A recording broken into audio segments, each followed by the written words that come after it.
কেন্দ্রীয় সরকার তিনটে নতুন আইনের প্রতিবাদে বিক্ষোভ দেখালো বারুইপুর কোর্টের আইনজীবীরা। কেন্দ্রীয় সরকার কিছুদিন আগে তিনটে নতুন আইন সংসদে পাশ করেছিল। সেই আইনগুলি আগামী 1 জুলাই থেকে বলবৎ হওয়ার কথা।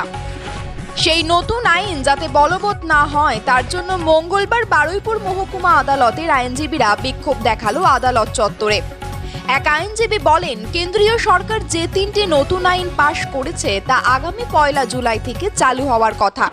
আমরা এই আইনের ঘোর বিরোধিতা করছি, কারণ নতুন যে আইন আসছে তার যে ধারাগুলি আছে সেগুলো জনগণের একেবারেই বিপক্ষে যাচ্ছে। আমরা একটা চমক দেখছি। সরকার বলছে যে রাজদ্রোহ আইন আমরা তুলে দিচ্ছি। এটা শুনতে খুব ভালো লাগছে। সাধারণ আইনে মানুষ যেটি আর্টিকেল 21 ধারায় বলা আছে, মানুষ দেশের নাগরিক হওয়ার জন্য যেসব অধিকার আছে তারা সেই সমস্ত অধিকার থেকে বঞ্চিত হবে। এটি সম্পূর্ণ জনবিরোধী আইন বলেই আমরা মনে করছি।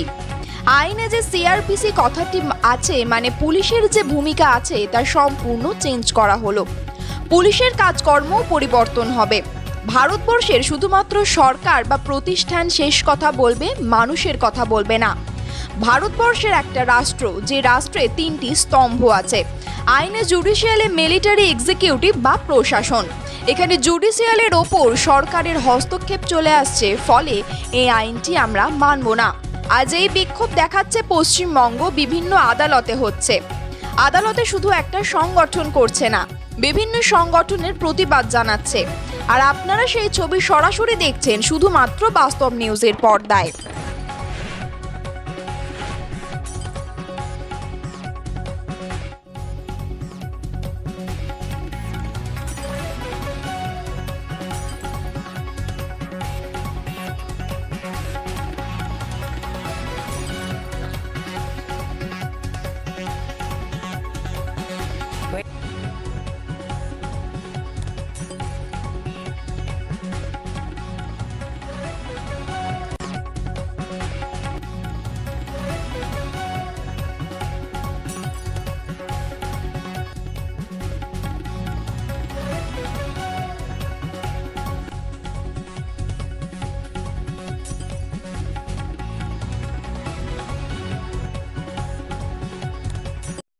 মূলত কি নিয়ে আজকে আপনাদের এই আন্দোলন?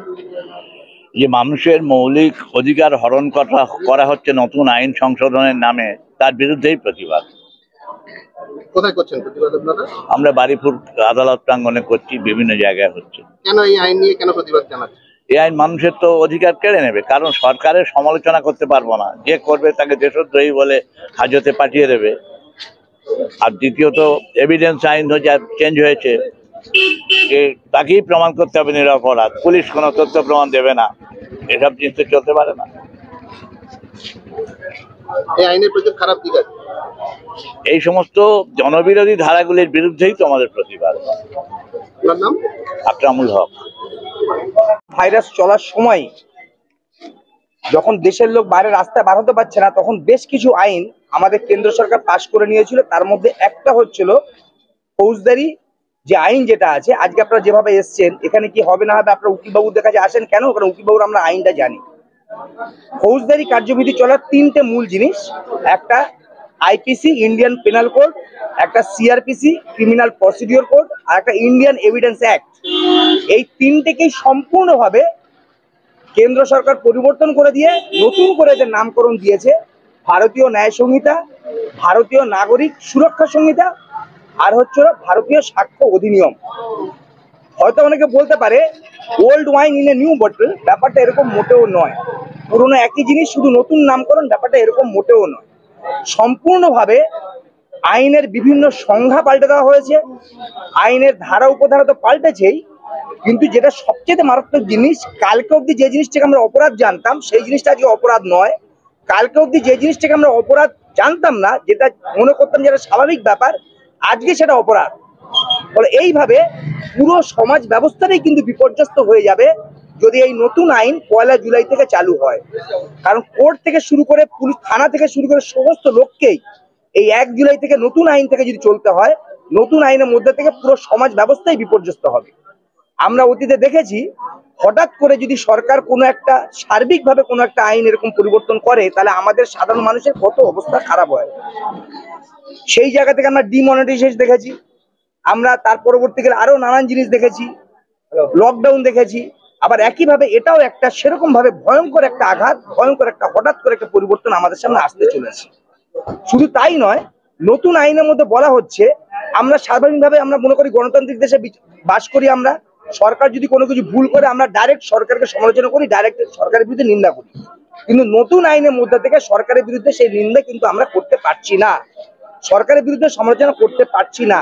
কারণ সরকারের বিরুদ্ধে সরাসরি যদি সেই সমালোচনা বা সেই নিন্দা আমরা করি, সেটা কিন্তু নতুন আইনে সেটা দণ্ডনীয় অপরাধ, তার জন্য সারা জীবনের সাজাও হতে পারে বা কমপক্ষে 7 বছরের সাজাও হতে পারে। পুলিশের হাতে সেই অস্ত্রটা থাকবে। আমরা যে কোনো কথা বললাম যে অমুক জায়গায় রাস্তা হওয়ার কথা ছিল, আমাদের পার্টির নেতারা রাস্তাটা করেনি, সরকারি লোকগুলো চুরি করেছে, এই যে কথাটা বললাম, সঙ্গে সঙ্গে দেখা গেলো আমাদেরকে পুলিশ তুলে নিয়ে গেল, তুমি সরকার বিরুদ্ধে কথা বলেছো, তোমার জেল, তুমি কোর্টে গিয়ে প্রমাণ করো তুমি বলো। এতদিন অব্দি আইনে আমরা যেটা জানতাম যে পুলিশকে প্রমাণ করতে হবে যে আমি অপরাধী, কিন্তু নতুন আইন যেভাবে সাক্ষ্য অধিনিয়ম নিয়ে এসছে, যেভাবে মানে সিআরপিসি থেকে যেভাবে কনভার্ট করেছে, তাতে দেখা যাচ্ছে যে আমাকে প্রমাণ করতে হবে আমি নির্দোষ। এটা খুবই ভয়ঙ্কর দিক। যারা আইনের লোক তারা ভালো করে বুঝবেন, সাধারণ লোকের কিছু বোঝা মুশকিল। কিন্তু একটা জিনিস জেনে রাখুন, এই যে পরিবর্তন, এই পরিবর্তনের মধ্যে থেকে ভারতবর্ষের সমস্ত মানুষ ক্ষতিগ্রস্ত হবে। গণতন্ত্র বলে কোনো জিনিস থাকবে না। যারা সরকারে থাকবে তারা যা ইচ্ছা তাই করবে, তার বিরুদ্ধে কোনো প্রতিবাদ প্রতিরোধ করার কোনো জায়গা থাকবে না। তাই আমরা লিগ্যাল সার্ভিস সেন্টার, আমাদের উকিলদের একটি সংগঠন, তার পক্ষ থেকে সমস্ত কোর্টে আমরা প্রতিবাদ করছি এবং আমরা সমস্ত কোর্টের সাধারণ আইনজীবীদের বলছি ব্যানার ছাড়াও আপনারা এগিয়ে আসুন। বারকে অনুরোধ করছি আপনারাও প্রতিবাদ করুন। এই প্রতিবাদ যদি সমস্ত কোর্টে কোর্টে ধ্বনিত হয়, তাহলেই একমাত্র 1 জুলাই থেকে সরকার এই আইনটা নতুন ভাবে প্রণয়ন করার কথা থেকে বিরত হবে, এটা আমরা আশা করি। আজকে এটা কোথায় আপনারা করছেন? আমরা বারুইপুর কোর্টে একটা ডেমনস্ট্রেশন করছি। ফলে এই উদ্দেশ্যে কিন্তু আজকে আমাদের অনুষ্ঠান। আপনারা যারা সাহায্য করলেন তাদের সকলকে ধন্যবাদ জানাচ্ছি আমরা, এবং বলছি 1 জুলাই থেকে যে আইন প্রণয়ন হচ্ছে তার বিরোধিতা করছে। একদম। আপনার নাম? লীলাময় মণ্ডল।